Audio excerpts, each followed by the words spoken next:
Epístola de Tiago, capítulo 1, verso 12 ao 15.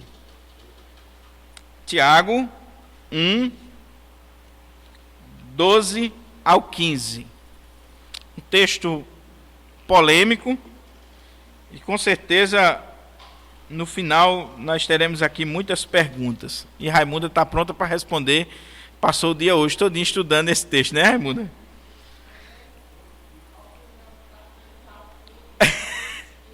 Amém.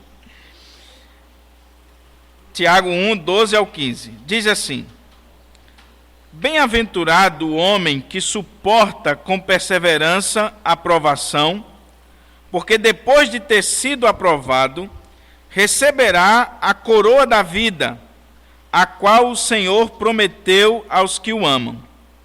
Ninguém, ao ser tentado, diga: sou tentado por Deus, porque Deus não pode ser tentado pelo mal, e Ele mesmo a ninguém tenta. Ao contrário, cada um é tentado pela sua própria cobiça, quando esta o atrai e seduz. Então, a cobiça, depois de haver concebido, dá à luz o pecado, e o pecado, uma vez consumado, gera a morte. Vou pedir ao presbítero Júlio César que pudesse nos elevar a Deus em oração.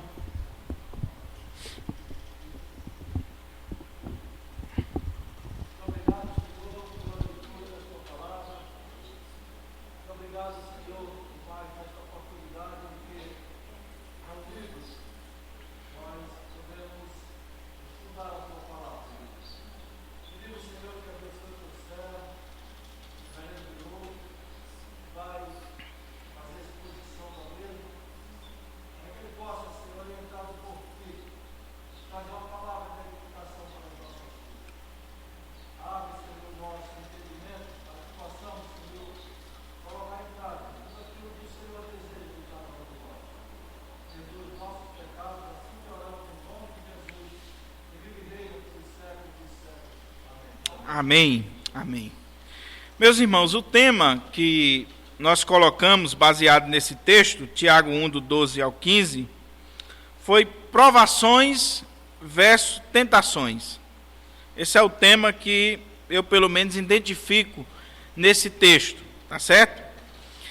É interessante que Tiago, ele continua falando sobre o tema das provações. Isso aí fica claro no texto. Porém, a partir desse verso 12, ele começa a trabalhar a relação que existe entre provação e tentação. O doutor Warren Wiersbe, que é um dos grandes comentaristas da Bíblia, ele trabalha essa relação da provação e tentação nesse texto de Tiago. E ele comenta o seguinte, no seu comentário expositivo de Tiago. Ele faz algumas perguntas e depois ele dá uma resposta que é bem interessante. Ele diz assim: por que Tiago associa as duas coisas? Qual a relação entre as provações exteriores e as tentações interiores? E ele mesmo traz a resposta dizendo o seguinte: a relação é simples. Se não tivermos cuidado, as tribulações exteriores podem tornar-se tentações interiores. Ao vivenciar circunstâncias difíceis, podemos nos pegar murmurando contra Deus, questionando seu amor e resistindo à sua vontade. Nesse ponto, Satanás aparece com a oportunidade de escapar das dificuldades. Essa oportunidade de escapar, das dificuldades é o que vai se constituir numa tentação na vida do cristão. Então veja que há uma relação sim muito íntima entre provações e tentações. Aí, eu pesquisando mais um pouco, eu vi o pastor Hernandes parafraseando o Wiersbe. Ele diz o seguinte: uma pessoa madura é paciente em meio às provas. Uma pessoa imatura transforma provas em tentações. Uma pessoa madura, ela vai passar pela prova com uma paciência muito grande. Ela é madura, ela conhece a Deus, ela conhece a palavra de Deus, ela tem uma vida consagrada a Deus. A pessoa imatura, não. Ela vai passar pela mesma dificuldade que o outro passou, e aquilo ali vai se constituir numa tentação na vida dela. Então ele conclui o seu pensamento dizendo que, quando passamos por dificuldades, somos tentados a questionar o amor e o poder de Deus. Já aconteceu com você isso? Uma prova grande na sua vida, você diz assim, será que Deus ainda me ama? Será que Deus não está vendo o que eu estou passando? Será que Deus não tem poder para agir nessa causa? Então, Satanás oferece um caminho para escaparmos das provas. E essa oportunidade constitui-se numa tentação. Jesus, quando está sendo provado, Jesus estava jejuando, orando no deserto, e aí Satanás chega e diz, olha, eu tenho aqui uma solução rápida para você. Transforma essas pedras em pães. Faz isso aí que está resolvido o seu problema, você está com fome. Então ele iria transformar a prova numa tentação perigosa na vida de Jesus. Mas Jesus vence a Satanás repreendendo aquela tentação com a palavra de Deus, com maturidade, com profundidade na palavra de Deus. Daí, meus irmãos, é necessário nós estudarmos esse tema à luz da palavra de Deus, com o fim de nós conhecermos a relação que há entre provação e tentação, para que assim, uma vez que nós identificamos a relação que existe entre os dois, nós possamos enfrentar, nós possamos lutar contra as tentações. A prova nós vamos vencer, as tentações nós vamos lutar contra elas e não permitir que elas se alojem na nossa vida. E aí o nosso estudo ele está fundamentado em duas definições. Se você quiser anotar, você coloca aí.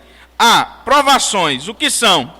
São situações adversas que testam a nossa fé. Provação é isso. Situações adversas que testam a nossa fé. Agora, o que é tentação? Tentação são circunstâncias que nos estimulam e nos conduz para o pecado. É totalmente diferente de provação.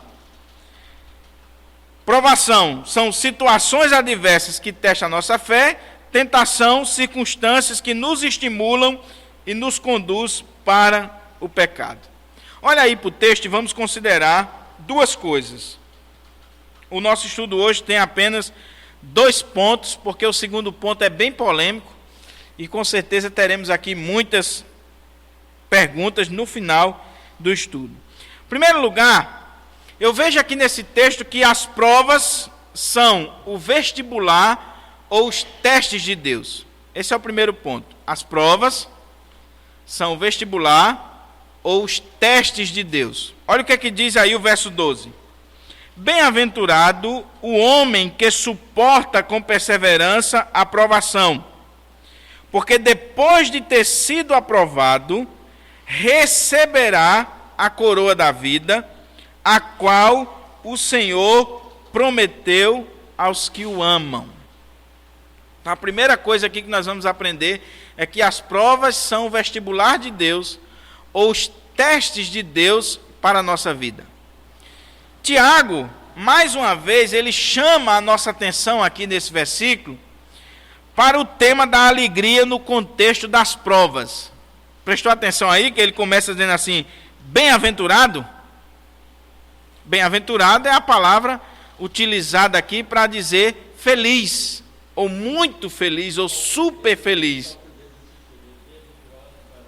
Ele começa a voltar ao verso 2, e aí a gente vai ver que essa expressão bem-aventurada ela é bem rica desde o Antigo Testamento, tá certo? Ao considerarmos o termo usado por Tiago, ou seja, bem-aventurado, podemos identificar que não se trata de uma alegria qualquer, não é euforia.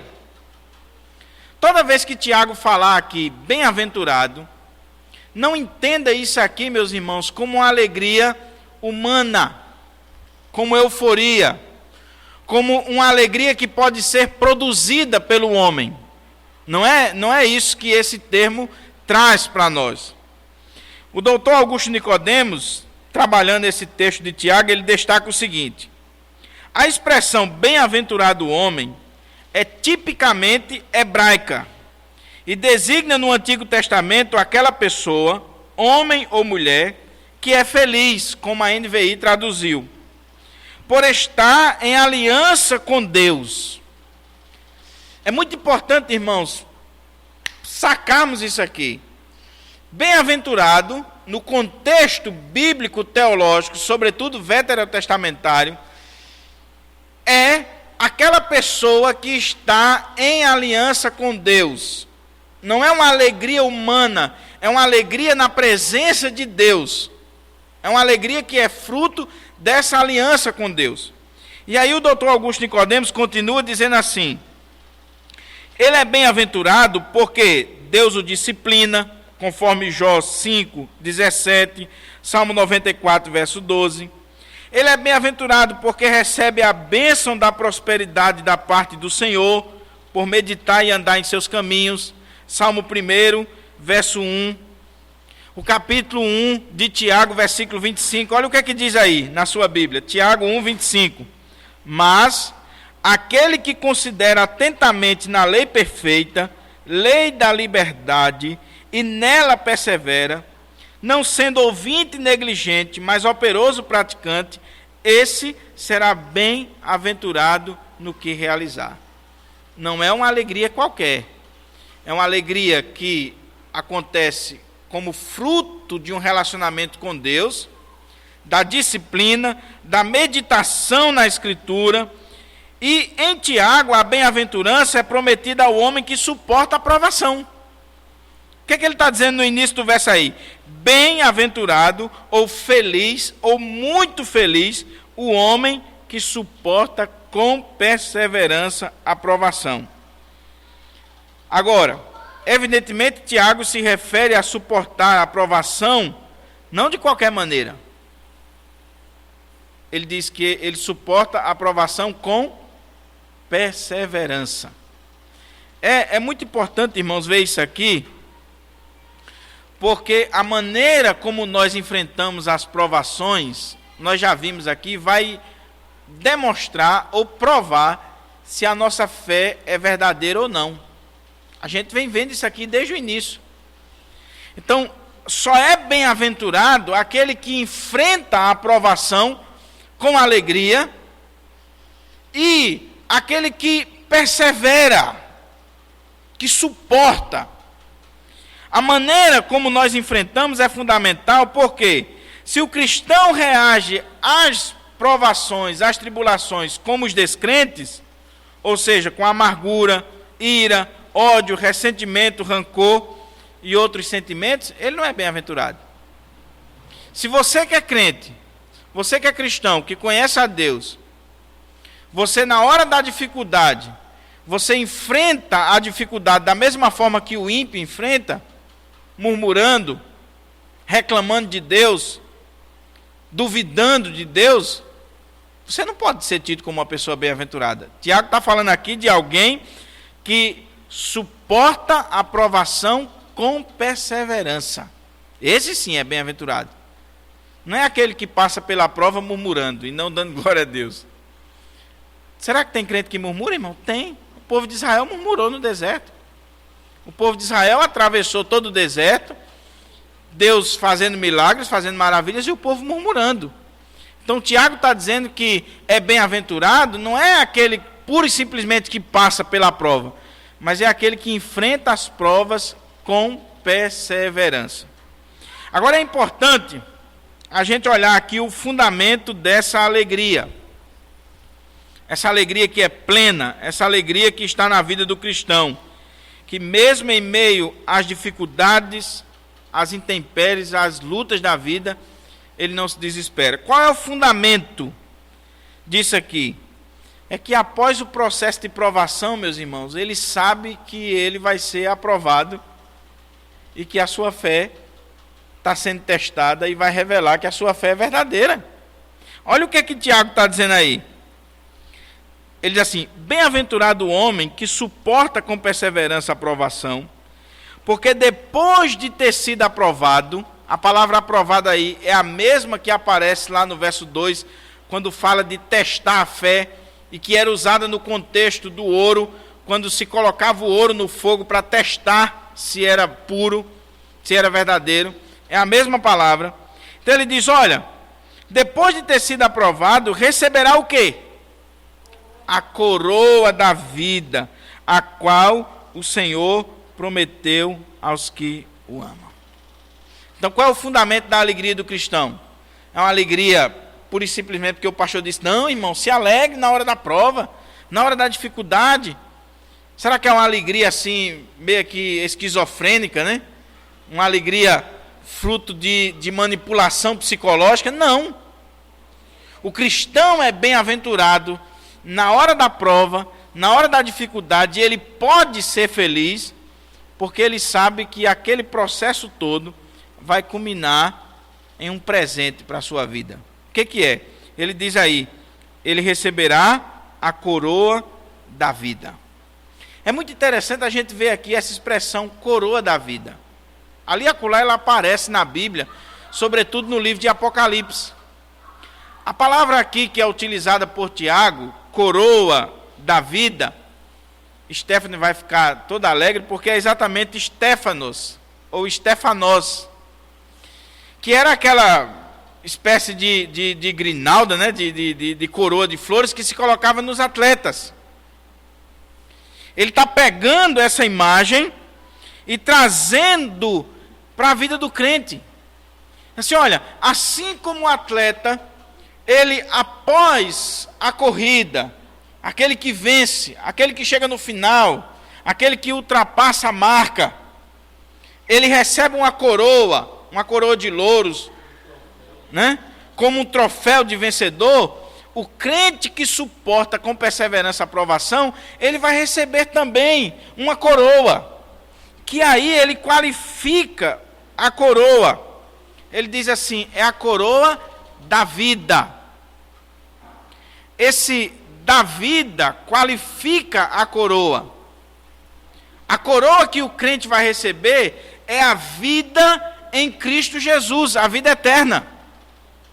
Eu fui procurar um comentário sobre essa questão da coroa da vida e encontrei um dos maiores pregadores da história da igreja, que foi Dwight Lima Moody. E ele diz assim: a recompensa para a fiel firmeza nas provações foi declarada em termos do presente e do futuro. O homem que se mantém firme é verdadeiramente feliz agora, mas também receberá a coroa da vida, a qual o Senhor prometeu aos que o amam. Agora preste atenção aqui o que ele vai dizer. O genitivo da vida está em aposição à coroa.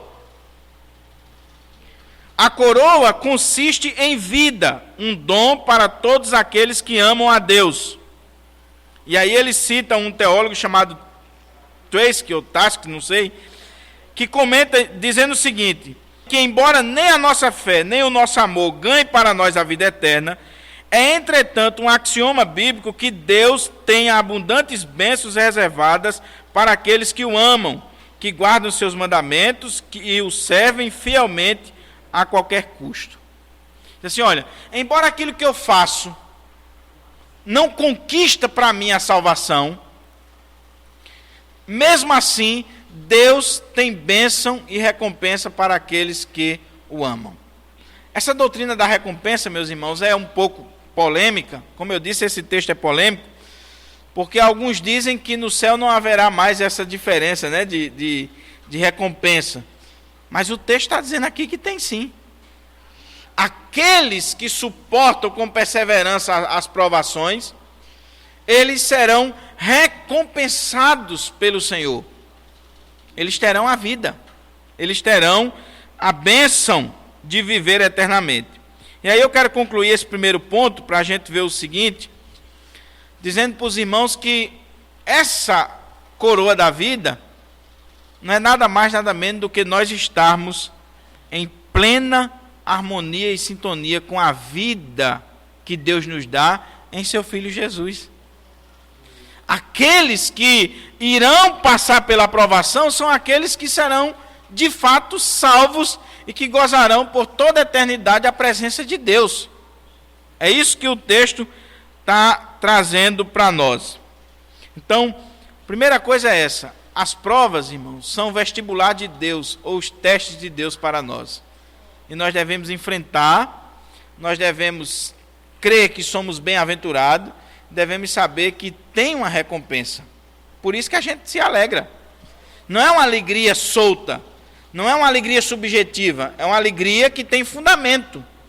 Um fundamento de que Deus, no final, nos coroará com a sua vida.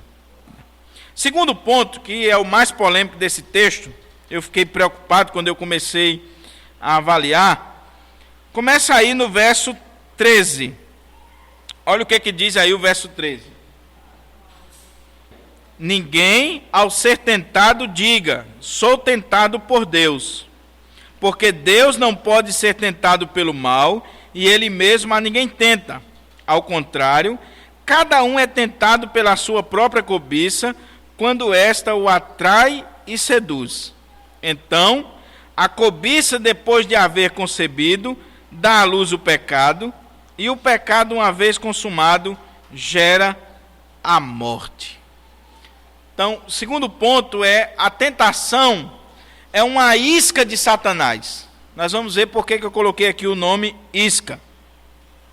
Tiago, meus irmãos, é um pastor que conhece muito bem as suas ovelhas e a natureza humana que é decaída. Tiago sabia para quem que ele estava escrevendo. Ele estava escrevendo para pecadores, para pessoas caídas, pessoas que nascem com a natureza pecaminosa. Por isso ele passa a tratar do tema das tentações. Simon Kistemaker, ele diz o seguinte, introduzindo esse texto: o pastor conhece o coração humano, pois nem todos suportam os testes que Deus coloca diante deles. Assim, Tiago adverte a seus leitores a não culpar Deus, mas compreender a causa e o resultado da tentação. Ora, compreendendo que a natureza humana é depravada, é pecadora, é caída, Tiago, como pastor, ele começa a como que blindar as suas ovelhas, para que as suas ovelhas não coloquem em Deus a culpa pela tentação na sua vida. Para que as suas ovelhas não digam assim: ah, eu caí, mas foi Deus que me colocou nisso aqui. Geralmente acontece assim. Por que Deus não livrou? Então, a gente vai vendo aqui que o tema não é bem fácil, tá certo? Isaltino Gomes, ele vai um pouco mais adiante, e ele diz o seguinte, sobre esses versos aqui: a discussão de Tiago agora é a respeito da origem do pecado na esfera da vida humana. Veja que não é um tema fácil. Como sempre, o autor é prático e não se perde em discussões sobre a origem do pecado. Preocupa-se em mostrar como este surge na vida humana e conduz os homens à prática do mal. Então, de acordo com o pastor Isaltino Gomes, nesse texto, Tiago vai tratar da origem do pecado na vida humana. E aí, meus irmãos, como dá para perceber aqui, a gente cai num dos temas mais difíceis e mais complicados da teologia, que é o problema do mal. O tema que sempre esteve presente na história da igreja. Como é que surgiu o mal? Agostinho, que foi o maior teólogo da igreja, ele é aquele que mais discutiu sobre esse assunto e talvez aquele que trouxe as melhores respostas. Porque Agostinho, ele vai dizer lá no século III, se debatendo sobre essa questão, ele vai dizer que o mal, ele não tem existência própria, plena. O mal, ele é a privação ou a ausência do bem. O mal, ele vai surgir quando o bem não está presente. Não é uma coisa fácil de compreender. No século III, Agostinho levanta a questão. Os teólogos começam a se debater. E ainda hoje, esse é, segundo dizem alguns, o calcanhar de Aquiles da teologia cristã. O surgimento do mal. Porque muitos, quando vão trabalhar essa questão, vão dizer o seguinte: se Deus é bom, por que Deus criou o mal? Ou se não foi Deus que criou o mal, por que Deus permitiu que o mal aparecesse? Certo? Os judeus, por exemplo, eles vão discutindo a questão, discutindo, e no final eles chegam à conclusão que o mal tem origem no próprio Deus, que foi o próprio Deus que criou o mal. Agostinho vai dizer, não, o mal tem origem quando o bem, ele se ausenta. O que é treva? Treva é a ausência de luz. A treva não tem existência própria. A treva é quando a luz sai. Então, alguns chegam a dizer, por exemplo, a ferrugem não existe. O que é a ferrugem? É a corrupção do ferro. Elimina o ferro que você elimina a ferrugem. Então, Agostinho, quando vai discutir sobre isso, ele chega à conclusão que o mal é privação do bem. Existem 2 livros que você pode pesquisar aí sobre esse assunto, que a gente não vai falar sobre esse assunto, o foco não é esse. Um é O Problema do Mal no Antigo Testamento, do pastor Luiz Saião, da editora Agnus. É um livro lançado mês passado, um dos poucos livros que tratam do tema do problema do mal. Certo? É uma tese de, não sei se é doutorado, de Luiz Saião. E o outro é As Confissões de Santo Agostinho e o Problema do Mal, com Agostinho. Aí você tem uma leitura para passar o ano todinho meditando, tá certo? Agora, para você não sair daqui sem dormir, procurando entender, e agora? Como é que o mal existe? Foi Deus que criou, não foi Deus que criou? Eu trouxe aqui uma observação do Dr. Augusto Nicodemos, que ele diz o seguinte: a questão da origem do mal é muito complexa para ser discutida aqui. Podemos não ter resposta à pergunta de onde surgiu o mal, mas sabemos de onde ele não veio, de Deus. É isso que Tiago está dizendo aqui. Olha o que Tiago está dizendo aí. Ninguém, ao ser tentado, diga, sou tentado por Deus, porque Deus não pode ser tentado pelo mal, e ele mesmo a ninguém tenta. Então, o mal não pode ter origem em Deus. Aí Augusto Nicodemos continua dizendo o seguinte: a relação entre a soberania de Deus e a responsabilidade do homem é também complexa, especialmente quando abordamos a questão do pecado e de sua responsabilidade.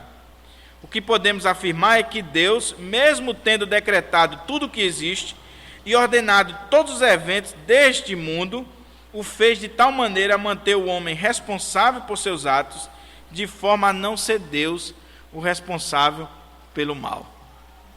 É fácil? Assim, olha, mesmo Deus tendo decretado tudo o que existe, isso é o que a Bíblia ensina, o pecado de Adão não pegou Deus de surpresa, Deus não estava lá sentado e daqui a pouco Adão pecou, ele pronto, e agora, o que eu vou fazer? Nada disso, aquilo ali já fazia parte dos decretos de Deus. Agora, existe uma relação tão profunda entre a soberania de Deus e a responsabilidade do homem, que nós não conseguimos compreender. Ao mesmo tempo que Deus criou todas as coisas e decretou todas as coisas, o homem é responsável por aquilo que ele faz. Porque Deus criou assim. Mas aí, deixando esse ponto um pouco de lado, vamos ver aqui para o texto, olha aí na sua Bíblia, e vamos ver aqui 4 coisas que Tiago fala aqui sobre esse processo ou estágio da tentação, para a gente encerrar e abrir espaço para as perguntas, tá certo? Quem faz essa divisão é o Dr. Weisber. Ele pega esse texto e divide em 4 pontos para ficar melhor a compreensão do texto. Então, o primeiro ponto que ele coloca aí, o primeiro estágio, é o desejo. O primeiro estágio da tentação é o desejo. Olha o que é que diz aí o verso 14. Ao contrário, cada um é tentado pela sua própria cobiça, quando esta o atrai e seduz. Primeiro estágio da tentação, meus irmãos, é o desejo. Deus nos criou com desejo. Cobiça aqui pode ser traduzida por desejo. E outra coisa, os desejos aqui que Tiago está falando são desejos legítimos. São coisas que faz parte da nossa natureza. O desejo de comer, o desejo sexual, o desejo de prosperar, de lutar. Nós nascemos. O desejo de possuir ardente já começa a caminhar para a tentação, né? Então, é preciso perceber que Deus nos criou com desejos. Que Deus nos criou com desejo. Os desejos são normais na nossa vida porque foi Deus que fez. Agora, o problema é quando nós não sabemos fazer uso ou controlar os nossos desejos. E aí o Dr. Weisber, trabalhando esse texto, ele diz assim: quando nós, por exemplo, temos o desejo de comer, é uma coisa boa. Se você não tivesse esse desejo, você não se alimentava e morria. Agora, quando esse desejo de comer vira gula, é uma coisa ruim. Aí passou para o processo de tentação e pecado. O desejo sexual, Deus nos criou com ele, não é pecado. Agora, quando esse desejo sexual, ele não é controlado, e aí me leva a adulterar, a se prostituir, a viver uma vida dissoluta, ele tornou-se pecado. É muito importante, irmãos, a gente saber essa divisão, porque o Dr. Weisber, quando ele está comentando esse ponto aqui, ele diz o seguinte, que muitos crentes, eles se tornam tão espirituais e se acham tão espirituais que eles quase que reprimem os desejos ou querem dizer que esses desejos não existem. Não, irmão, você é normal, pelo menos supõe que seja. Deus lhe criou com desejos, Deus lhe criou com vontades. Agora, o que você tem que saber é controlar esses desejos. É submeter esses desejos, essa cobiça, nas mãos de Jesus. Ele usa o exemplo de uma caldeira, que se você colocar muito fogo e ela descontrolar, vai causar destruição. E se você reprimir o fogo, ela não vai exercer o trabalho que deve exercer. É assim na vida do crente. O crente ele nem pode ir para um extremo de dar vazão aos seus desejos, e aí ele vai virar um mulherengo, ele vai entrar pelo caminho da gula e outros pecados, como também ele não pode ter esses desejos suprimidos, porque Deus o fez com esse desejo. A questão é o equilíbrio. A questão é o equilíbrio. Segundo ponto que ele vê aí é o engano. Olha o que é que diz aí o texto. Ao contrário, cada um é tentado pela sua própria cobiça, ou seja, o seu desejo, quando esta o atrai e seduz. Aqui é onde começa o perigo, irmãos. Porque Tiago está dizendo que a tentação na nossa vida, o pecado na nossa vida começa com o nosso desejo. Desejos até legítimos. Desejos que fazem parte da nossa natureza. O problema é quando esse desejo, ele vai tornar-se pecado, ele vai dar à luz o pecado por causa disso aqui. Ele vai usar duas ilustrações. Olha o que é que ele diz. Quando esta o atrai e seduz. Há duas ilustrações que Tiago levanta aí. A palavra atrair, o verbo atrair aí, é associada à ideia de uma isca que é colocada por um caçador. O caçador coloca a isca lá e fica esperando, né? Então daqui a pouco o animalzinho vem e pá, caiu. A palavra seduz já é a figura não do caçador, mas do pescador. Seduz aí é usada na língua grega para colocar a isca no anzol. Então são duas imagens muito fortes que Tiago está utilizando. O problema é quando o seu desejo, ele se torna de tal forma descontrolado, que você é atraído para o pecado. Se coloca a isca.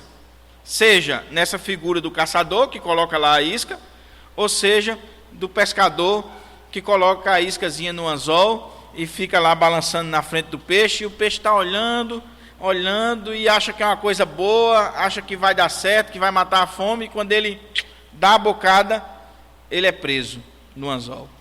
Então veja que imagem Tiago está utilizando aqui para nós. A imagem do engano, da sedução. Não pense que a tentação vai vir na nossa vida com a imagem do diabo, com o chifre, com o tridente, com fogo, mostrando o inferno, mostrando a destruição, não. A tentação vai vir como uma coisa boa, é a comida saborosa que está lá para o animal, é a minhocazinha bem bonita que está lá para o peixe. E aí você é atraído por aquilo. Você tem necessidade daquilo. E aí o inimigo vem e coloca diante de você o engano. Então Tiago está dizendo, meus irmãos, as tentações na nossa vida, elas não têm origem em Deus. Elas têm origem em nós mesmos, quando nós somos atraídos para aquilo que não deveria ser. Quando nós mordemos a isca de Satanás. Quando nós caímos na armadilha do diabo. Irmãos, isso aqui é muito sério, porque tem que ser trabalhado na nossa vida. Você tem o desejo sexual, é legítimo, foi Deus que lhe deu. Mas o diabo está colocando uma pessoa na sua vida, no seu trabalho, na sua vizinhança, e você está sendo tentado. Ou você corta o mal pela raiz, ou você vai cair. Você tem os desejos de comer, e está lá a comida saborosa na sua frente, e você está comendo, e já virou gula, está prestes a dar um infarto, e o médico diz, pare, mas você não resiste ver aquele bolo de chocolate, aquele negócio. Esse desejo está se tornando uma tentação e um pecado. É isso que Tiago está trazendo para nós. Então, a outra coisa, irmãos, a outra imagem, em terceiro lugar, é a imagem da desobediência, ou nascimento do pecado. Olha o que ele diz aí. Ao contrário, cada um é tentado pela sua própria cobiça, quando esta o atrai e seduz. Então, a cobiça, depois de haver concebido, dá à luz o pecado, e o pecado, uma vez consumado, gera a morte.